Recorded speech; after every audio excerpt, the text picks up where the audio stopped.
ጤና ይስጥልኝ ክቡራንና ክቡራት አድማጮቻችን እንደምንውላችኋል እንደምሰነበታችሁ። እንግዲህ አሁን በሰበር ዜና ለእናንተ ለማድረስ የፈለኩት የአሜሪካ የብሔራዊ አየር ንብረት አገልግሎት ባስታወቀው መረጃ መሰረት አየር ንብረቱ ከኔጌቲቭ 55 ዲግሪ በታች ማይነስ ማለት ነው ኔጌቲቭ 55 በታች እንደሚወርድና ጥንቃቄ እንደሚያስፈልገው ይሄም ከ10 ደቂቃ አካባቢ የሚቆዩ ሰዎች በከፍተኛ ሁኔታ በቆዳቸው ላይ ድርቀት በማምጣት ሊገላቸው እንደሚችል ነው ይህንን የገለጸው።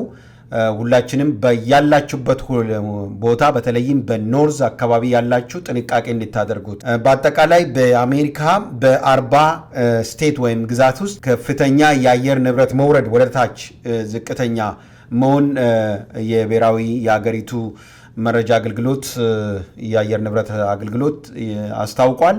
በተለይም ጉዞ የሚያደርጉት ረጅም መንገድ የሚሄዱ በሃይዌይ የሚሄዱ ሰዎች ለጊዜ ማቆም ይኖርባቸዋል። አየሩ በጣም ከባድ ነው። ጎማ ብረት ከተነካ እንደ እሳት ነው ላጥ የሚያደርገው። ይሄ ደግሞ በአጭር ደቂቃ ውስጥ ይገላል። መተንፈስ አይቻልም። ስለዚህ በጣም ከፍተኛ ጥንቃቄ ማድረግ ድፍረት ያስፈልጋል። አብዛኛው ሰዎች በዚህ በዊንተር ጊዜ ብዙ ሰዎች ህይወታቸውን ያጣሉ። ይሄ ጥንቃቄ እንዲደረግ እንግዲህ መንግስት ማሳሰቢያ ሰጥቷል። በምስሉ ላይ እንደምትመለከቱት ከፍተኛ ጥንቃቄ እንዲደረግ ነው ያሳሰበው ማለት ነው። በተለይ እኔ የሚኖርበት ስቴት በእያንዳንዱ ካውኒ ወይም ወረዳ እንበለው በዛ ውስጥ ምን ያህል ዲግሪ ወደ ታች እንደሚወርድ አስቀምጦታል። ይሄ ለ3 ቀን የሚቆይ ነው። ከእሁድ እስከ ማክሰኞ ድረስ ነው ይሄ የሚቆየው። ስለዚህ ክቡራንና ክቡራት አድማጮቻችንን መረጃ ያገኛችሁ ሰዎች ለሌሎች እንድታደርሱ ነው። ይሄ የሚያሳስበን ነገር ምንድን ነው? የአየር ንብረቱ ምን ያህል ጉዳት እንደሚያመጣ እየተለወጠ እንዳለ በካሊፎርኒያ ያየነው ነገር አይታችኋል። እስካሁን ድረስ ያልጠፋው ሰደድ እሳት ነው። በዚህም በሌላ በኩል ደግሞ በአሜሪካ ወደ ካናዳ ቦርደር ወይም ድንበር ላይ ከፍተኛ ቅዝቃዜ ነበር። በፊትም እስከ 60 ድረስ የሚወርድ አለ። አሁን ግን በቀጥታ በተከታታይ ለ3 ቀናት በዚህ ዲግሪ ውስጥ የሚቆይ ይሆናል። ይሄ ወደ ውጭ መውጣት አይቻልም። ልጆች፣ ህፃናቶችን፣ አረጋውያን፣ ሌሎችም ማንም ሰው ወደ ውጭ መውጣት አይመከርም። ከወጣ መኪናውን በደንብ አሙቆ መኪናው ራሱ ነዳጅ ፉል መሆኑን፣ ኦይል መቀየሩን ወይም ዘይት መቀየሩን፣ ጎማ ቼክ መደረግ አለበት። ሁሉ ነገር አስፈላጊን ቅድመ ጥንቃቄ መደረግ የሚገባቸውን ማቴሪያል አክሰሰሪዎች መያዝ አለባቸው። ተደራቢ ልብሶችን ስኖ ፓንት የሚባል ነገር አለ። በጣም የሚሞቅ ትልቅ ጫማውንም ማድረግ ያስፈልጋል። ውስጡ ፈር ያለው በእንደዚህ አይነት ሁኔታ በእጅ ላይ የሚደረገው ጓንት፣ ጭንቅላት ላይ የሚደረገው ነገሮች፣ አፍን መሸፈን፣ እነዚህ ነገሮች ጆሮ ራሱ መሸፈን፣ እነዚህ ነገሮች አስፈላጊ ናቸው።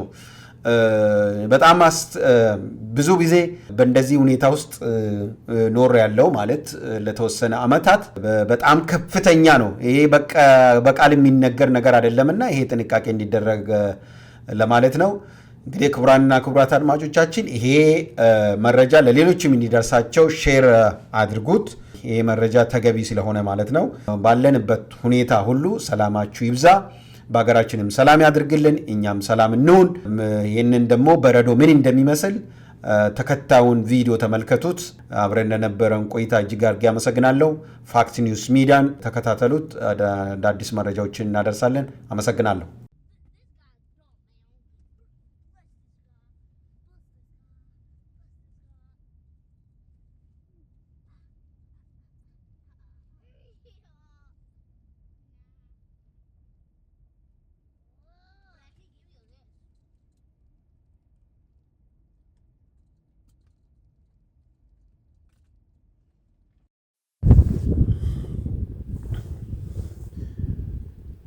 ተመልከቱ። ያው ቆሞ ያኛል። ያው በጎኑም እየሄደ ነው።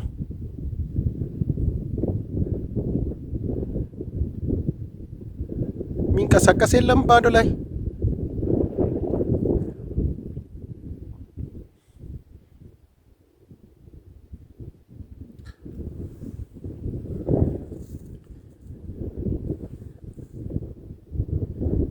ሐይቅ ነው። ማታ ሐይቅ እስከ ማዶ ድረስ የምታዩት ማለት በጣም ትልቅ ሐይቅ ነው። ሌርሞር ዳም ይባላል እና ኃይለኛ ሐይቅ በቃ ለሽርሽር ለጀልባ ምናምን ምራመድባት ሁሉ ላይ ተመልከቱ። ይሄ አሁን በጠቅላላ የምታዩት ነገር ሐይቅ የት እናይት በጣም ትልቅ ሐይቅ ማለት ነው። አሁን ይሄ እጅግ በሚገርም ሁኔታ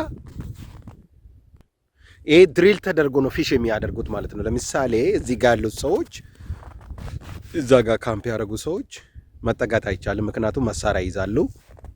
እዚህ ጋር ከጎኔም እንትንም አላቸው እዚህ ጋር ማለት ነው። ቁጭ ብሎ ድሪል ያደርጋሉ። ድሪል ያደርጋሉ ማለት ወደ ታች ቆፍሮ አሳ ያወጣሉ ማለት ነው። እዚህ ውስጥ ቁጭ ብሎ ማለት ነው። ደስ ይላቸዋል እነሱ ማለት ነው። ስለዚህ ይሄ ምንድነው ወደ በረዶ የሚቀየር ሐይቅ አለ በዚህ ሀገር ማለት ነው። ተፈጥሮ እንደዚህ ነው በቃ። እኛ ግን ብዙ ጸጋ ያለን ይሄ ቢመጣ ምን እንላለን፣ እንዴት ነው የምንሰራው የሚለው ለእናንተ ጥያቄ እንዲሆን ነውና ይሄ ሐይቁ በሙሉ በረዶ ነው በቃ። አሁን ያ ሐይቅ ወደ በረዶነት ተቀይሮ ተገግሮ በቃ እንደዚህ ነው የሚሆነው ማለት። ሰርፕራይዙ ይሄንን ነው የሚመስለው ወገኖች።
ተመልሰናል።